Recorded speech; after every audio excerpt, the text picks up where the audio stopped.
Hello friend, आज हम एक नया चैप्टर पी ब्लॉक के तत्व पढ़ेंगे। ठीक, आज का हमारा लेक्चर 1 है। जब लेक्चर 1 है तो हमें ये पता होना चाहिए कि जब लेक्चर 1 रहता है तो उसमें हम इंट्रोडक्शन ही पढ़ते हैं। ठीक, अब देखिए क्लास 12th के पी ब्लॉक में हमें केवल 4 ग्रुप को पढ़ना है, 15वां, 16वां, 17वां और 18वां। ठीक, 15वां को हमने 5A से डिनोट किया, फिर यहाँ पर 6A, 7A और 8A। ठीक, अब उसके अंदर कौन कौन से तत्व आते हैं इसे भी हमें जानना होगा। ठीक, पी ब्लॉक में कौन कौन से तत्व आते हैं तो देखिए 5A में कौन कौन से आएगा तो देखिए नानी, पापा, असलम सब बीमार। ये तो रहा याद रखने का ट्रिक।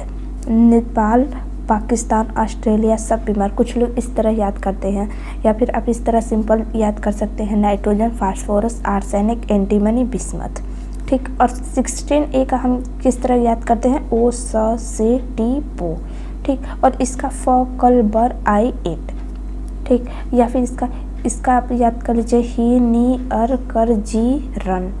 ठीक, ये तो याद करने का ट्रिक रहा। अब हम देख लेते हैं इसमें धातु कौन है, अधातु कौन है और उपधातु कौन है। ठीक है, नॉन मेटल कौन सा है, मेटल कौन सा है और मेटेलाइट कौन सा है। तो इसमें देखिए नाइट्रोजन और फास्फोरस के ऊपर जितने भी तत्व आएंगे वो सभी नॉन मेटल कहलाते हैं, मतलब अधातु कहलाते हैं। फिर आर्सेनिक के ऊपर आया तो अधातु कहलाएंगे, और आर्सेनिक के नीचे आए सभी तत्व तो वो धातु कहलाते हैं, मतलब मेटल कहलाते हैं। और एक पॉइंट ये चीज़ याद रखिएगा, आर्सेनिक, टेल्यूरियम और स्ट्रोंटियम। ठीक, हम यहाँ पर लिख दे रहे हैं ES, TE, AT। ये क्या होते हैं तो ये होते हैं उपधातु। ठीक, मेटेलाइट होते हैं। ये तो रहा छोटी मोटी बात है, लेकिन एक एक पॉइंट इम्पॉर्टेंट है। अब हम देख लेते हैं इन सब का इलेक्ट्रॉनिक विन्यास। इलेक्ट्रॉनिक विन्यास जब हम देखते हैं तो ये जो 5A है इसका इलेक्ट्रॉनिक विन्यास होता है NS2NP3। ठीक, अभी कैसे है हम इसे भी डिस्कस करेंगे। और इसका होता है NS2। अब देखिए NH2 इसमें है। अब यहाँ पर क्या हो जाएगा, NP3 है तो यहाँ पर क्या हो जाएगा NP4। अब इसका होता है NS2, NP5। फिर इसका होता है NS2NP6। ठीक, यहाँ तक कंप्लीट। अब हम देख लेते हैं कि जैसे मान लेते हैं हम कि ये कोई तत्व मान लेते हैं, कोई भी, इसे ही मान ले रहे हैं, फर्स्ट वाला इससे। ठीक, ज़्यादा नीचे हो गया, चलिए यहाँ पर बता दे रहे। मान लेते हैं कोई मेटल है, ठीक, और इसके चारों तरफ मतलब मान लीजिए कि 15A जो है इसमें कितने लेविस डॉट सिंबल प्रेजेंट है। लेविस डॉट सिंबल का मतलब क्या हुआ, लोन पेयर। ठीक, लोन पेयर में देखिए इसमें क्या होता है, एक प्रेजेंट होता है, मतलब इस तरह से लोन पेयर में रहते हैं, बाकी 3 इस तरह होते हैं। फिर और इसके बाद इसमें 16A में कितना हो जाएगा, देखिए 16A में हो जाएगा एक मेटल इस तरह से होते हैं। और यहाँ पर देखिए अगर आपको इलेक्ट्रॉनिक विन्यास याद है ना, देखिए यहाँ पर देखिए हमने लिखा है कि यहाँ पर अगर आपको इलेक्ट्रॉनिक विन्यास याद है तो आप ये बता सकते हैं कि किस ग्रुप में कितना लेविस डॉट सिंबल प्रेजेंट है। ठीक, तो देखिए आप नॉर्मली यहाँ से इस तरह कर सकते हैं ज्ञात। जैसे मान लीजिए हम 15A के लिए लिए, 5A के लिए, तो क्या हुआ कि NS2 और NP3 और इन दोनों को हम जोड़ दें, मतलब 3 + 2 5 हो गया। तो मान लेते हैं कि कोई मेटल है और इसमें हम क्या किए कि 1 2 3 4 5 इस तरह से डिनोट कर दें। अब इसी तरह मान लीजिए ये 16 है।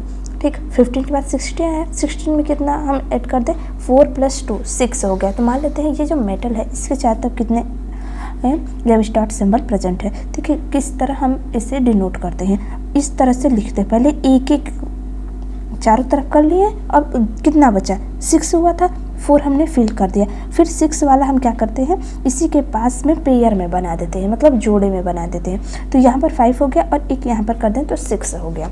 ठीक, इसी तरह आप इसमें क्या ज्ञात कर सकते हैं, 17 में 5 + 2 कितना हो गया, 7। तो ये जो मेटल होगा इसमें क्या हो जाएगा, हो गया मेटल, और इसमें हम सभी जितने भी इलेक्ट्रॉन है इसको फिल कर दे। तो मान लेते हैं 7 था, तो 1 2 3 4 5 6 7 इस तरह कर दिए। और इसमें देखिए कितना है, NH2NP6 मतलब 6 + 2 8 हो गया। ठीक, 6 + 2 8 हो गया। अब ये देखिए 8 मतलब मान लेते हैं एलिमेंट्स M, फिर उसके बाद हम 8 इलेक्ट्रॉन को फिल करेंगे। तो फर्स्ट हम यहाँ से करेंगे, फर्स्ट सेकंड थर्ड फोर्थ, फिर लोन पेयर में हो जाएगा। तो 1 2 3 4 सभी का देखिए वैलेंसी कंप्लीट हो गया। अब देखिए इसमें क्या हुआ, वैलेंसी हम बार बार नाम ले रहे हैं, वैलेंसी। वैलेंसी मतलब क्या होता है, संयोजकता। ठीक, इसमें जितना भी लोन पेयर आपको खाली दिखे, जैसे इसमें क्या है, जोड़े वाले को नहीं, लोन पेयर इससे बोलते हैं, उसको छोड़कर जितने भी तत्व मतलब अनपेयर हैं, ये देखिए अनपेयर है और ये पेयर है, तो पेयर वाले को छोड़कर जितने भी बचे हैं अनपेयर वाले, उससे वैलेंसी कहेंगे। तो इसमें कितने हैं, तो 1 2 3, तो 3 हो गया इसका वैलेंसी। और इसमें कितना है, इसमें 2 हो जाएगा। ठीक, क्योंकि 2 ही हैं, बाकी 2 कितने हैं, पेयर में है। और इसमें कितना है, 1 है, और इसमें 1 भी नहीं है, तो मतलब 0 हो जाएगा। अब देखिए इसका 0 होने का मतलब क्या हुआ कि ये जो 70 वाला ग्रुप है ना, 70 नहीं 18 वाला ग्रुप, ये जो ग्रुप है इसमें कोई भी तत्व जो है ऐसा नहीं है कि जो किसी तत्व से रिएक्शन करे, मतलब ये इसी रूप में रहना एग्जिस्ट करते हैं। ठीक, लेकिन एक्सेप्शन है जीनॉन। ठीक, इसको छोड़कर ये एक्सेप्शन है। ठीक, अभी तक तो हम आपको सभी ग्रुप को एक साथ बता रहे थे कि ग्रुप 15, 16, 17 और 18 में क्या अंतर है, क्या इलेक्ट्रॉनिक विन्यास होता है, कौन धातु है, कौन अधातु है, कौन सा उपधातु है, इन सब के बारे में बताएं। अब हम पढ़ेंगे केवल 15A मतलब 5A ग्रुप के बारे में पढ़ेंगे, जिसमें नाइट्रोजन, फास्फोर, आर्सेनिक, एंटीमनी और बिस्मथ आते हैं। ठीक, अब हम पढ़ेंगे ग्रुप 15। देखिए ग्रुप 15 में कौन कौन से तत्व आते हैं, तो हमने अभी देखा क्या, नाइट्रोजन आता है, फिर फास्फोरस आता है, फिर आर्सेनिक आता है, फिर एंटीमनी आता है, फिर बिस्मथ आता है।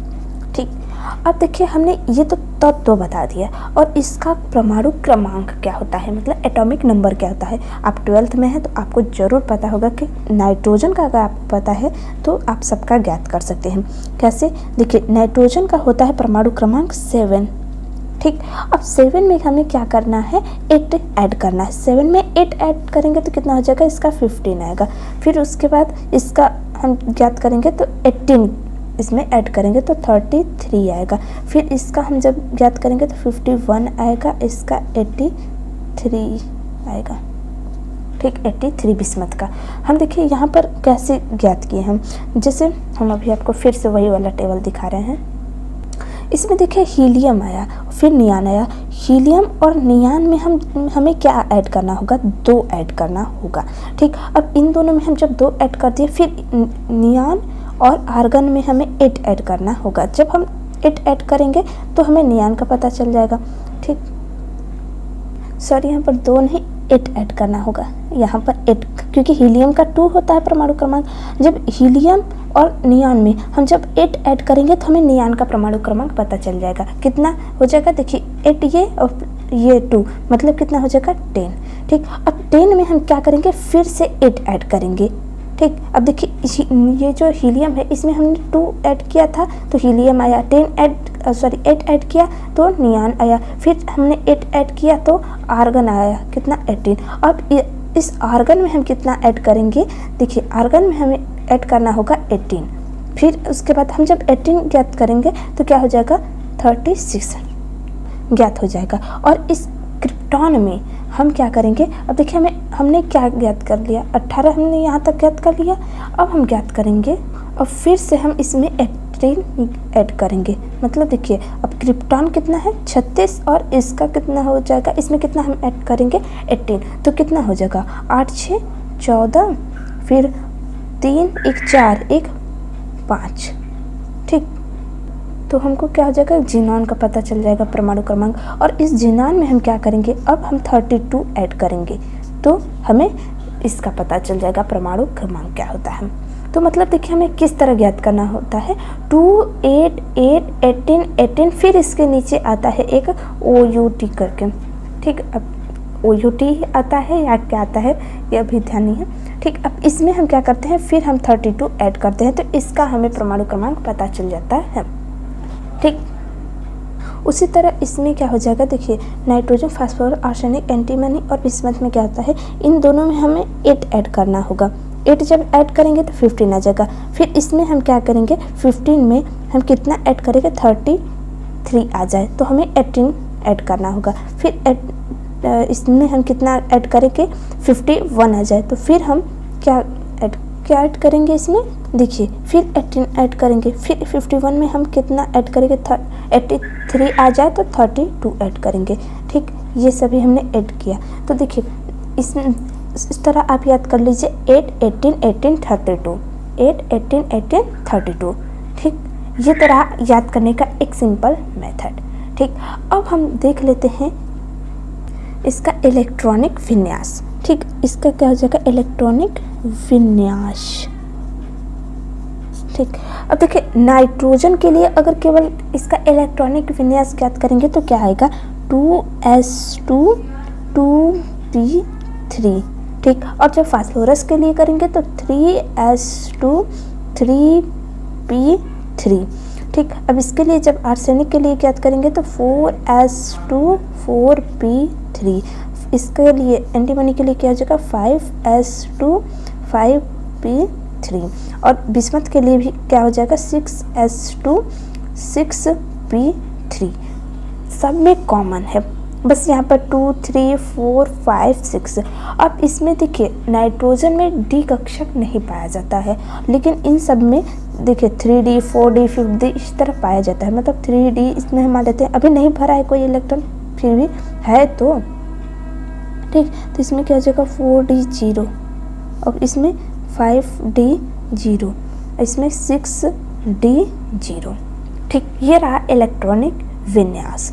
अब हम एक तत्व का आपको वैलेंसी ज्ञात करेंगे, ठीक। देखिए हम मान लेते हैं नाइट्रोजन एक तत्व लिए, ठीक। नाइट्रोजन हम एक तत्व लिए हैं, ठीक। इसका हमें इलेक्ट्रॉनिक विन्यास ज्ञात करना है। इलेक्ट्रॉनिक विन्यास हम कैसे ज्ञात करते हैं, देखिए इसका परमाणु क्रमांक होता है 7, ठीक। अब इसका हम इलेक्ट्रॉनिक विन्यास कैसे ज्ञात करते हैं, अफबाउ के नियमानुसार 1s2 2s2 फिर 3s, यहाँ 3s2 नहीं रहेगा, 2p3 आएगा, ठीक। देखिए अब हम काउंट करें, इतना हमें आना चाहिए, इसमें हम फिल करेंगे तो क्या हो जाएगा, 2 2 4 4 में हम अगर 3 ऐड करेंगे तो कितना आएगा, 7 ही आएगा। तो मतलब इसका लास्ट इलेक्ट्रॉन किस में भरा है, p ब्लॉक में, ठीक। और देखिए अब हम क्या करेंगे, s के लिए क्या होता है, s के लिए 1 डब्बा होता है और p के लिए 3 डब्बा होता है, ठीक। p के लिए 3 डब्बा होता है। अब देखिए s है, इसमें 2 इलेक्ट्रॉन है। जब 2 इलेक्ट्रॉन रहे तो एक डब्बे में कभी भी हम एक ही साइड इसे नहीं डिनोट करते हैं। मतलब देखिए अगर मान लीजिए हम एक को अगर क्लॉकवाइज डिनोट किए हैं तो दूसरे को हमें एंटी क्लॉकवाइज मतलब अपोजिट दिशा में डिनोट करना होता है। और इस तरह 2p3 इसमें 3 इलेक्ट्रॉन है, तो 3 इलेक्ट्रॉन को ये नहीं कि एक ही डब्बे में 2 भरते फिर एक यहाँ पर, इस तरह नहीं भरते। इसमें क्या करते हैं, या फिर क्लॉकवाइज एक दिशा में भरिए या एंटी क्लॉकवाइज एक दिशा में भरिए। तो हम मान लेते हैं कि क्लॉकवाइज भर रहे हैं तो एक इस तरह से हो जाएगा, दूसरा इस तरह, तीसरा इस तरह, ठीक। इसका हमें लेविस डॉट सिंबल पूछ दे तो हम किस तरह डिनोट करते हैं, Lewis dot symbol, Lewis dot symbol, ठीक। हम जब पूछे थे तो हम क्या करते हैं, मान लेते हैं नाइट्रोजन हो गया और देखिए ये दोनों डॉट प्रेजेंट है तो हम इसको इस तरह से डिनोट कर देते हैं। मतलब क्लॉकवाइज हो गया और दूसरा एंटी क्लॉकवाइज, और इन तीनों को हम इस तरह डिनोट कर देंगे, एक तरह इस तरह से, ठीक। एक तरह से हम इस तरह डिनोट करते जाएंगे, ठीक। इसी तरह अगर मान लीजिए हमें फास्फोरस का ज्ञात करना है, फास्फोरस 15 हो गया, ठीक। इसका हमें ज्ञात करना है तो कैसे ज्ञात करेंगे, देखिए इसके लिए क्या हो जाएगा, 1s2 2s2 फिर 2p3 2p6 हो जाएगा, ठीक। 2p6 क्योंकि इसमें अभी ऐड करेंगे ना, फिर 3s2 3p3। ये रहा इसका इलेक्ट्रॉनिक विन्यास, ठीक। इसका इलेक्ट्रॉनिक विन्यास ये है, तो देखिए इसका तो इलेक्ट्रॉनिक विन्यास ये है ना, इसके लिए भी s है तो ये एक डब्बा रहेगा, और P है तो 3 डब्बा रहेगा। ठीक, 1 2 3 इस तरह से। ठीक, लेकिन इसमें 3d0 हम लिख सकते हैं, भले ही इसमें कोई भी इलेक्ट्रॉन प्रेजेंट नहीं है, लेकिन हम 3d0 लिख सकते हैं। अब एक चीज़ यहाँ पर हम आपको बता रहे हैं, 1 डब्बा 3 डब्बा, शायद आपको ना पता हो तो हम बता दे रहे हैं कि अगर S दिखे कहीं तो समझिए 1 डब्बा लिखेंगे, P दिखे तो इसी तरह हम 3 डब्बा बनाएंगे। ठीक, अगर D दिखे तो हम 5 डब्बा बनाते हैं। 1 2 3 4, 1 2 3 4 5। ठीक, अब कहीं S P D F दिख जाए तो 7 डब्बा हम बनाते हैं। ठीक, 1 2 3 4 5, 1 2 3 4 5 6 7 डब्बा हम बनाते हैं। ठीक, अब देखिए हमें इलेक्ट्रॉन को फिल करना है तो कैसे करेंगे। इसमें 2 इलेक्ट्रॉन है तो एक क्या हो जाएगा क्लॉकवाइज, एक एंटी क्लॉकवाइज, और इसमें 3 इलेक्ट्रॉन है तो 1 इलेक्ट्रॉन यहाँ, 1 इलेक्ट्रॉन यहाँ, 1 इलेक्ट्रॉन यहाँ। ठीक, ये तो रहा इसका पहला वाला रूप। ठीक, इसमें हम क्या कर सकते हैं कि ये मान लीजिए इसका हमें लेविस डॉट सिंबल लिखना है तो कैसे लिखेंगे। तो मान लेते हैं कि फास्फोरस हो गया, पहले वाले में 2 डॉट हमने दिखा दिया और 1 1 1, मतलब 1 1 1 इस तरह से डिनोट कर दिया। ठीक, अब यहाँ पर देखिए 3d0 ये प्रेजेंट है, तो मतलब क्या हुआ कि 3d, हमने अभी आपको d में बताया कि d में कितना डब्बा होता है, 5 डब्बा, तो हम किस तरह लिखेंगे 4। ठीक, अब 5 हो गया ये 5 डब्बा। अब इसमें क्या होता है, ठीक, अब इसमें एक इलेक्ट्रॉन उत्तेजित हो जाता है। उत्तेजित होने का मतलब क्या हुआ कि जैसे ये वाला डब्बा फेल है ना, तो इसमें अगर कहीं डी दिख जाता है तो ये क्या करता है, अपना इलेक्ट्रॉन इसे देना चाहता है। तो क्या हो जाता है, यही फास्फोरस का देखिए इलेक्ट्रॉनिक विन्यास क्या हो जाता है, 1s2, ये तो ऐसे ही रहेगा। ठीक, इससे हम बार बार नहीं लिखेंगे, अब ये तो वैसे ही रहेगा। इसमें क्या हो जाएगा, बस इतने को समझिए, ठीक, इतने को, इसमें 3s2 और 3p3। ठीक, ये इस तरह हो गया, और ये 5 डब्बा, 1 2 3 4 5। ठीक, अब इसमें क्या होता है कि ये जो 3s2 है एक इलेक्ट्रॉन को दे देता है यहाँ पर, तो क्या हो जाएगा, एक इलेक्ट्रॉन इस तरह भरेगा, फिर 1 2 3, ये तो वैसे ही रहेगा, लेकिन ये जो इलेक्ट्रॉन है इसमें का, ये आ जाता है यहाँ पे। ठीक, जब ये यहाँ पर आ जाता है तो इसका लेविस डॉट सिंबल किस तरह बनेगा, तब इसका लेविस डॉट सिंबल जो है बनता है कैसे, 1 2 3 4 5, मतलब सभी, कोई भी पेयर में नहीं दिखता है। ठीक, अगर हमसे इन सब का, जैसे हमने नाइट्रोजन का और फास्फोरस का इस तरह से ज्ञात किया है, ऑक्सीडेशन नंबर अगर हमसे कोई पूछ ले तो क्या हो जाएगा, ऑक्सीडेशन, ठीक, ऑक्सीडेशन नंबर, बैल नंबर मत समझिएगा, ऑक्स मतलब बैल हो गया, नहीं ऑक्सीडेशन है। ठीक, हमने यहाँ पर डॉट दे दिया। ठीक, ऑक्सीडेशन नंबर पूछेगा तो कितना हम बताएंगे। देखिए ये जो लेविस डॉट सिंबल है 1 2 3, उत्तेजित होने से पहले, ठीक, उत्तेजित होने से पहले कितने इसमें वैलेंसी थी, तो 3 है, 1 2 3, 3 है, तो हम इसका ऑक्सीडेशन नंबर कैसे लिखेंगे, देखिए -3 से +3 तक। ठीक है, माइनस से +3, इतना आपको पता चल गया। ठीक, अब ये हमने कब लिखा है, -से +3, जब उत्तेजित नहीं हुआ था। उसी तरह फास्फोरस हो गया, फास्फोरस अगर पहले वाले के लिए हम इलेक्ट्रॉनिक विन्यास जब ज्ञात किए थे तो ऑक्सीडेशन नंबर हम जब ज्ञात करेंगे इसका तो कितना आएगा, इसके लिए भी तो 1 2 3 3 वैलेंसी है, तो मतलब इसका भी मान आएगा -3 से +3 तक।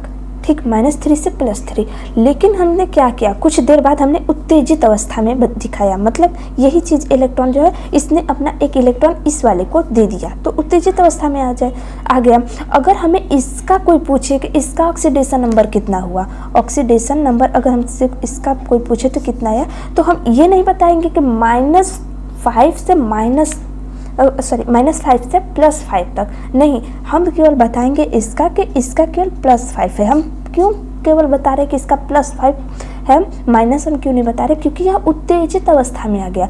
मतलब जब फास्फोरस के इलेक्ट्रॉन जब उत्तेजित अवस्था में आ जाते हैं तो ये जो +5 हम इसे डिनोट करते हैं, तब इसका माइनस वाला भाग हम नहीं लिखते हैं। मतलब हम क्या बताना चाह रहे थे इतना देर से, देखिए अगर हमको इसका अगर ऑक्सीडेशन नंबर पूछ दे, ऑक्सीडेशन नंबर, ठीक, नाइट्रोजन के लिए हमने कितना ज्ञात किया, -3 से +3, ठीक, -3 से +3, और लेकिन फास्फोरस के लिए क्या किया, फास्फोरस के लिए हमने क्या किया, -3, +3, फिर +5। ठीक, अब इसके बाद देखिए ये जो आर्सेनिक है ये भी इसी रूप में आता है, मतलब सेम फास्फोरस की तरह -3, +3, +5। ठीक, लेकिन जैसे जैसे हम डाउन तक ग्रुप जाते हैं, देखिए एंटीमनी केवल -3 से +5 के रूप में रहना पसंद करता है, इसमें +3 नहीं आता जल्दी। ठीक, और ये जो एंटीमनी के बाद बिस्मथ है ये केवल +3 के रूप में रहता है, इसे आप याद कर लीजिए। दोनों में देखिए एक्सेप्शन क्या है कि एंटीमनी जो है इसमें +3 नहीं आ रहा है, जबकि बिस्मथ में वही +3 आ रहा है। ठीक, ये तो रहा एक जनरल बातें।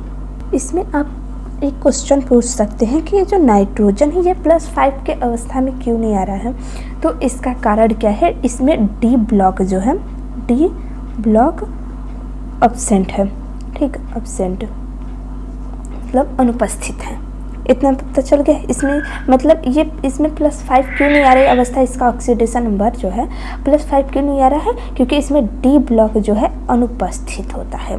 ठीक, और इसी तरह यहाँ पर भी आ सकता है कि यहाँ पर +5 क्यों नहीं आया, तो यहाँ पर क्या होता है कि अक्रिय युग्म प्रभाव पड़ता है। अक्रिय युग्म प्रभाव क्या होता है, तो अक्रिय युग्म प्रभाव क्या होता है कि जैसे जैसे हम ऊपर से नीचे आते हैं ग्रुप में, जैसे जैसे हम ऊपर से नीचे आते हैं, जितने भी इलेक्ट्रॉन है वह युग्मित ही रहना चाहते हैं, मतलब अयुग्मित नहीं होना चाहते हैं, और जिसके कारण क्या होता है कि वह बंध बनाने में भी भाग नहीं लेते हैं। यही है अक्रिय युग्म प्रभाव। ठीक, इसे आप लिख सकते हैं यहाँ पर अक्रिय युग्म प्रभाव या इनर्ट पेयर इफेक्ट कह सकते हैं। ठीक, इसे हम लिख दे रहे हैं अक्रिय युग्म प्रभाव क्या होता है। यहाँ पर हमने अक्रिय युग्म प्रभाव को परिभाषित किया है।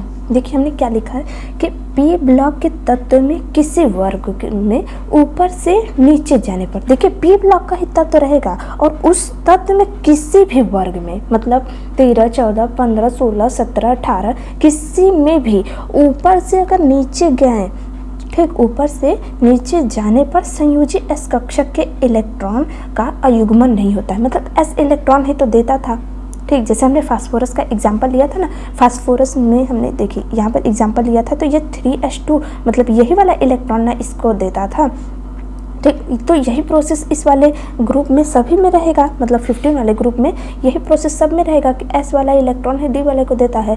ठीक, अब यही क्या कर रहा है कि नीचे जाने पर नहीं दे रहा है। ठीक, मतलब क्या हुआ, देखिए एस कक्षक के इलेक्ट्रॉन का अयुग्मन नहीं हो पाता है, जिससे यह बंध बनाने में भाग नहीं लेता है, और इस प्रभाव को ही अक्रिय युग्म प्रभाव कहते हैं। ठीक, तो आज का लेक्चर कैसा रहा दोस्तों, आप हमें ज़रूर कमेंट बॉक्स में बताइएगा। तब तक के लिए धन्यवाद।